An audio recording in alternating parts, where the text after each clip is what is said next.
दिवंगत उपमुख्यमंत्री अजित पवार यांच्या जयंतीनिमित्त सफाई कर्मचाऱ्यांच्या सोबत स्वच्छता मोहीम राबवत भेटवस्तू देऊन सन्मान.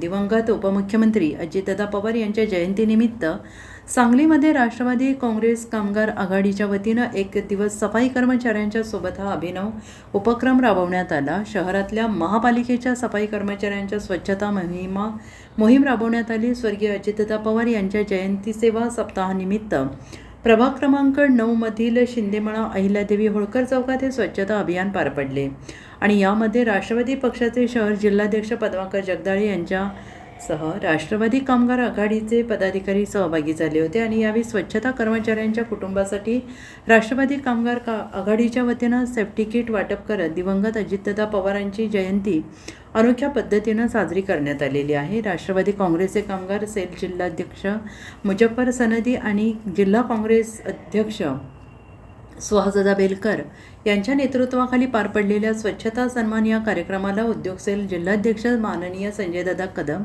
कुपवाड शहर अध्यक्ष दादासाहेब कोळेकर, सेवादलाचे माजी अध्यक्ष प्रशांतदादा माने, लिगल हेड सिद्धनाथ पोद्दार साहेब, अल्पसंख्याक जिल्हा सचिव जमीलभाई मुल्ला, महिला जिल्हा सचिव नेहाताई कुंभार तसेच अनेक पदाधिकारी, कार्यकर्ते आणि नागरिक मोठ्या संख्येनं उपस्थित होते. Bureau report, SBN Marathi, Sangli.